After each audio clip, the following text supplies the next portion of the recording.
हाँ हाँ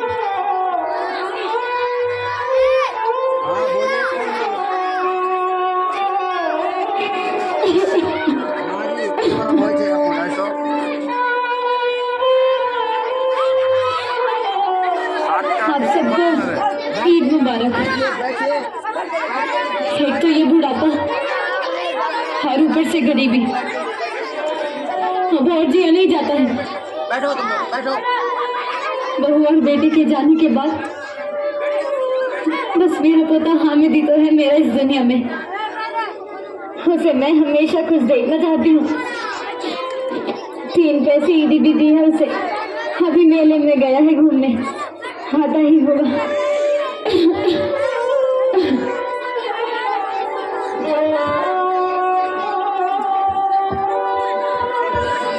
दादी मैं आ गया। दादी बेटा हामिद आ गया तो आज तेरे ने खाने में खिचड़ी बनाई है।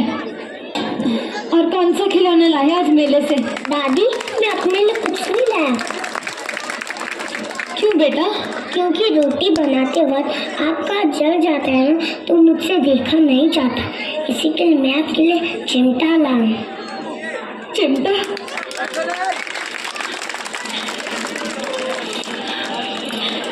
तू मेरे लिए चिमटा लाया है?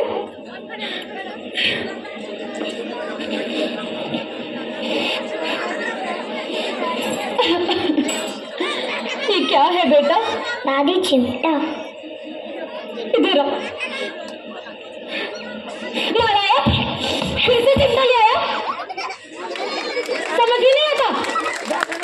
विवेक बेटा, एक बार इसको चिमटा लाने के लिए शाबाशी क्या दे दी, हर बार मेरे से चिमटा उठा जाता है।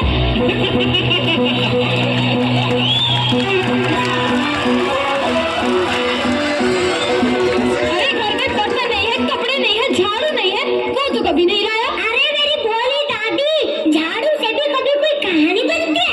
अभी ना लाया, झाड़ू से सरकार बन जाती है। दादी नीचे या गरीबी ना ही देखे जाती। तो हम गरीब क्यों हुए, किसकी वजह से?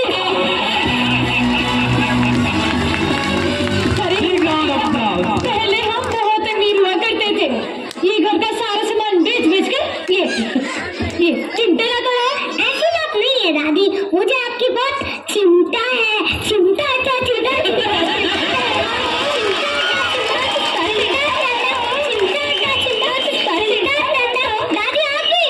अब बेटा, मैं तुझे इतना पढ़ा लिखा किस ले रही हूँ? ताकि मैं पढ़ लिख कर अपनी मम्मी जैसी लड़की बनना चाहता हूँ। क्या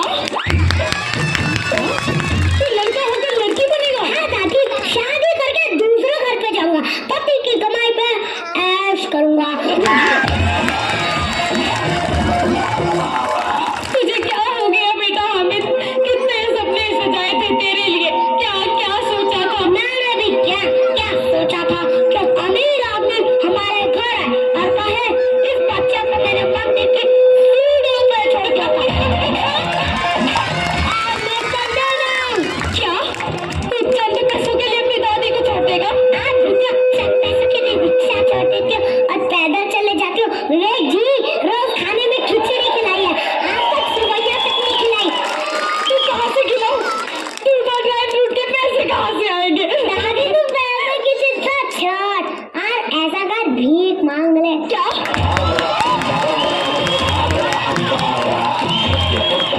मैं भीख मांगू?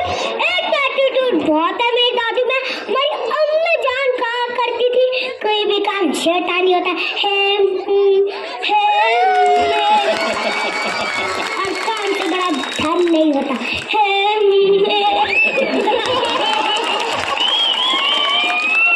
तो मैं क्या काम नहीं करती?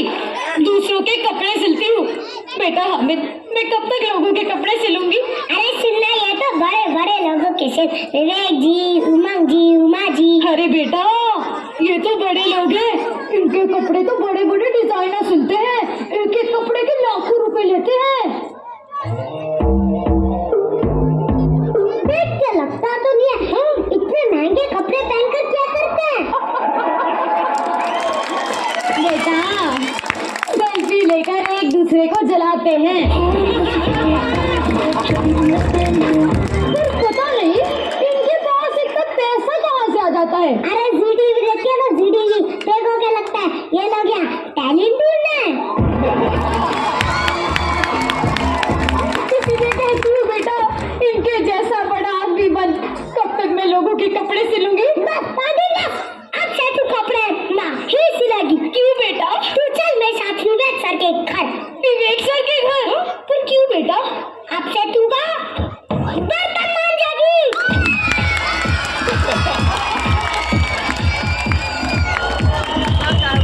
तू अपनी दादी से विवेक जी के घर पे बर्तन मंजवाएगा? हाँ दादी, सोच, सुरेश अंकल को तू पसंद आ गई, तुम्हारी किस्मत और सरनेम दोनों बदल जाएंगे।